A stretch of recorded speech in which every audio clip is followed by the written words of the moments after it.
I'm Victoria, the host of Listen Up Homebuyers, and Dave Nichols joins me today.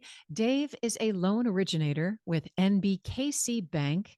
He is licensed in 50 states and the District of Columbia, and he is here to talk to us about first-time homebuyer programs, some low down payment options, and a few other options that you need to know about when you're looking to buy a home. So, Dave, thank you for joining me.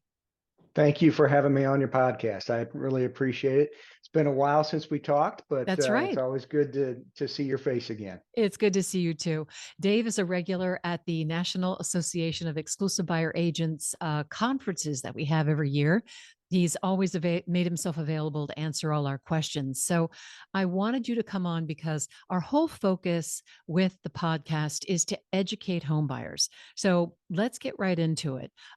What first-time homebuyer programs does NBKC Bank offer at this time?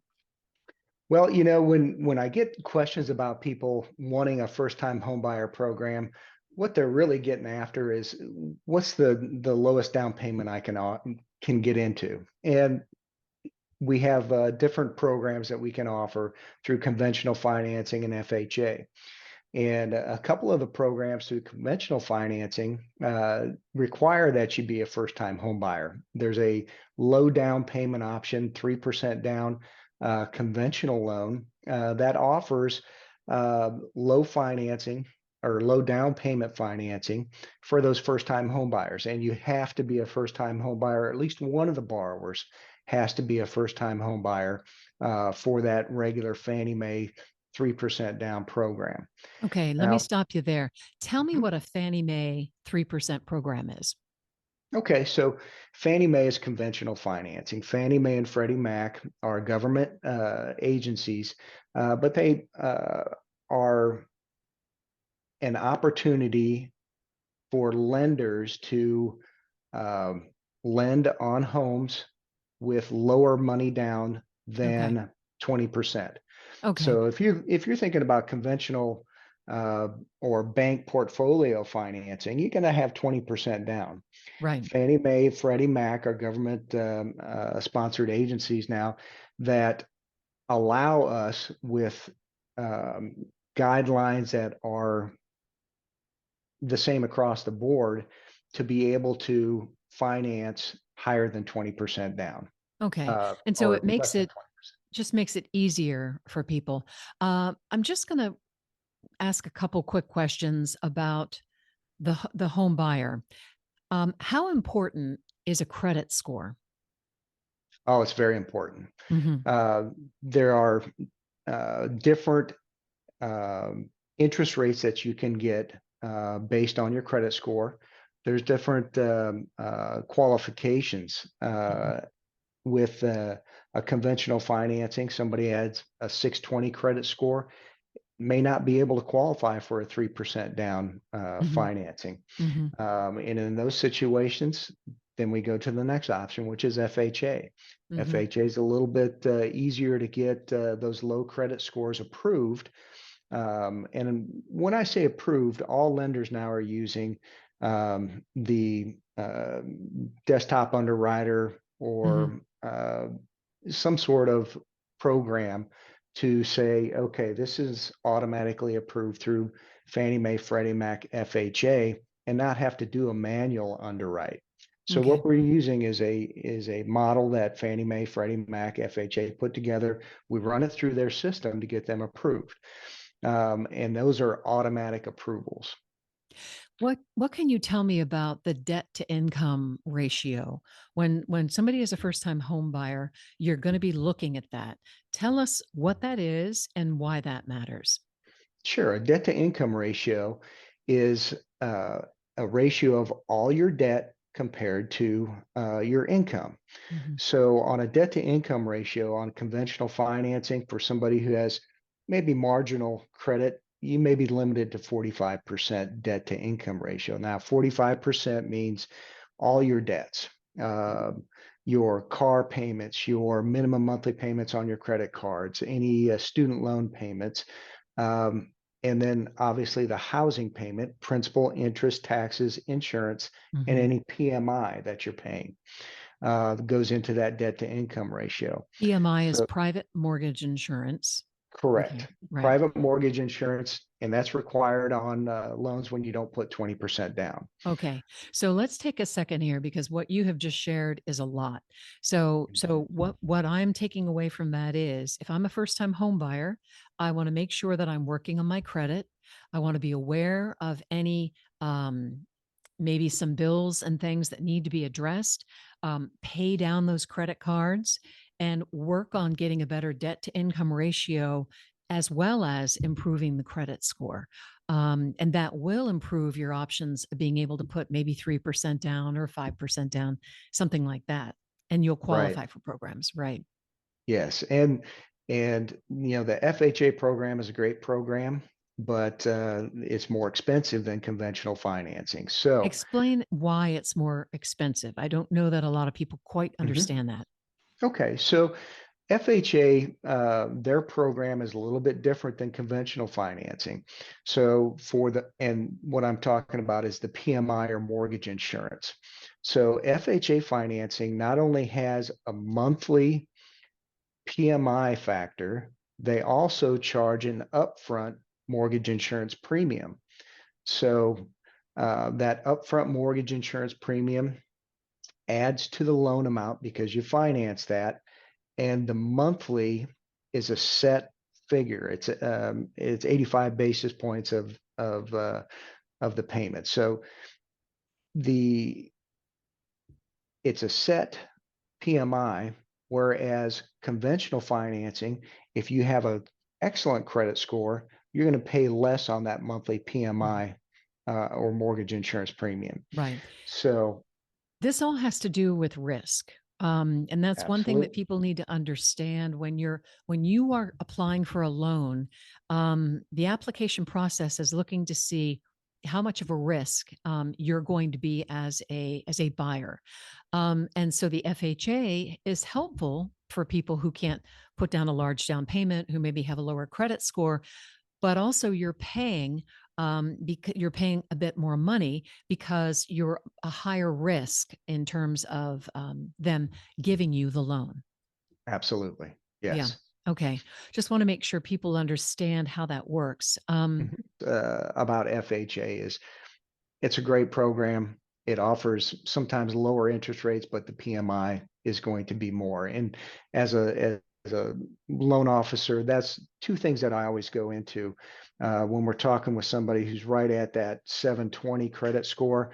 We're going to compare FHA financing with conventional financing and compare and contrast and see which one is going to be actually more affordable for the client. Great. Anybody who's got 740 or above credit scores generally are going to go with the conventional financing. Good. Talk to me about points. What are they and why do they matter? And does it make sense to pay points? Okay, very good. So points, in very simple terms, you're paying interest up front to buy down the interest rate over the life of the loan. Mhm. And buying down the interest rate over the life of the loan makes your payment lower. And so a lot of people think, okay, I'm going to pay a point and I'm going to lower my interest rate a full percent. That's not really how it works. For example, if you are looking at a 6.125 conventional rate that is at par, and par means an interest rate without charging any points. Mhm. So that's my base interest rate. If I want to buy that interest rate down to 5.125, it may cost 4 points, 4.5 points, something like that. And what is a point? A Right. point is a percent of the loan amount. It's So 1%. 1%, one Mhm. point is 1% of the loan amount. So on a Mhm. $100,000 loan, it's $1,000. Mhm. Okay. So when we're looking at paying points, going from, let's say, 6.125 down to 5.875. So just a quarter point change in interest rate Mhm. sometimes will cost a half a point or 75 basis points or 3/4 of a point. Hmm. So for an example, I put together an example of a $400,000 purchase price, $320,000 loan amount. Hmm. Uh, to buy that down, it's going to cost $2,400 to lower your interest rate by a quarter over the life of the loan. Okay. So And these are all options that are available once you have all the information from the buyer that's going to make a difference. So, again, I want to circle back and say debt to income ratio, your credit score, all of these things factor in to whether or not you qualify for any of this, you know. yes, Yeah. yeah. So this is a conversation that we have once you're under contract, Mm-hmm. because once you're under contract, you can lock in your interest rate. And when we're talking to people about that, I'm going to offer them the par rate most of the time and say, here's what I advise. I wouldn't pay points at this point. In that scenario that we were talking about, paying $2,400 to lower your interest rate a quarter point, in that scenario, what does it save you per month? $52 per month Mm-hmm. in that scenario. Okay, so you're paying $2,400 to save $52 a month over the life of the loan. Mm-hmm. How much time does that take to recoup that Right. cost? Right. So $2,400 divided by 51, 46.67 months. Okay, Do, next question. I have a lot of clients who are all about their monthly mortgage payment. I think that's one of my first things is that I ask my clients is what are you looking for in your payment? Hmm. What do you think is comfortable, and where'd you come up with that? And that may be just, well, my parents pay this much per month, and we can pay that. Well, there's a lot of things that go into that. Interest Right. rates, and just a year ago, that same scenario, 6.125, we may have been at 3.125 on a 30-year, and that's a huge difference in payment. Hmm. So I think the first step is getting people, and especially first-time home buyers, to understand what's going into that payment: principal and interest payments, taxes. In the area that you're looking at, are taxes high or are they low? Hmm. And homeowners insurance. Hmm. Have you thought about even checking into homeowners insurance? And right then and there, Hmm. that credit score comes into play on that as well. Hmm. When insurance companies determine what your premium's going to be. Another So, important thing to figure in is whether or not where you're buying a home requires flood insurance. mhm, Flood premiums, flood insurance is going up. In fact, FEMA has broadened their maps. So, my job as an exclusive buyer broker is to kind of make sure that my clients know and understand that this may be an issue or something that would come up. But flood insurance in some areas can run as much as between three and $800 a month. I mean, it can be really crazy. So you'll want to make sure that you have all the facts before you start trying to factor in that monthly. absolutely. And me being a national lender, those areas that I deal with, Florida, Georgia, Mississippi, parts of Texas, I asked that, and Hmm. is this area that you're looking at is in a flood zone? Hmm. And Most people most of don't most know. yeah, most first time home buyers don't know what that means. Yeah, Flood zone. right. And so that's when, it's a good time for me to say, okay, who's your realtor that you're working with? Let me give them a call, and let's Hmm. talk a little bit about that and the Hmm. areas that you're interested in. And who And is the person providing homeowners insurance? They are the ones who can run the address and let you know if it's requiring flood insurance on the property. yeah, and we as lenders do that as well, but not until we have an actual address. Hmm. Um, can we put it into our system and determine, what flood zone Hmm. it is? We're in a inflationary period right now, which is bad for interest rates. What's the cost of refinancing at that point? So we go into the type of loan. On an FHA loan or a VA loan, they're probably not going to have to do an appraisal. So that's going to save on the cost when they refinance. So it'll be title work, appraisal if it's conventional, and the other closing costs as far as credit report and that type of thing. So. Okay. Talk to me about Fannie and Freddie Mac and some big changes in pricing that are coming up in March 2023. Yeah. So Fannie Mae and Freddie Mac announced that they are changing the way they price their loans. And they don't necessarily set the pricing on the loans, but they guide us as lenders to price a loan with loan level pricing adjustments.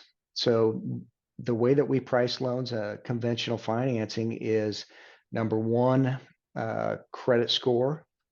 Number two, loan to value. And the biggest thing is now they are going to start having adjustments for loan level pricing adjustments for your debt to income ratio. Ah, that is a Now biggie. that's big because in going forward, I'm going to have a full application. I'm going to have income documentation, know exactly what your debt to income ratio is going to be for that particular loan amount. So it's going to be a little bit more difficult as a lender to make my client feel like I'm doing a bait and switch I because see. Yeah. I can price it out now based on this information. Hmm. You buy a bigger house, Right. your payment's going to go up, interest rate or your debt to income ratio may go up, and it may change your pricing. So Yeah. it's It's it's going to be just a little bit more difficult and more explanation on my sure. part. And more education. The communication has got to be there, and Hmm. I can't tell you how much easier my job gets when I have a realtor that communicates with me. And the biggest thing is just having clients call me and we can run through programs. And I do a lot of education on the front end, and that call may take 30 minutes. And Yeah. And that's why you're there to answer their questions. And if I can't answer a question, I always direct them in the direction of the person who can answer, which would be you or maybe the settlement attorney or any Mhm. number of professionals that we work with in the business. So Absolutely. Absolutely. Dave Nichols, a loan originator with NBKC Bank. He is licensed in 50 states and the District of Columbia. Dave, it is so great to see you again. Thank you so much for joining me on Listen Up Homebuyers. You bet. I appreciate the invitation to be on your podcast, and it's great to see you again.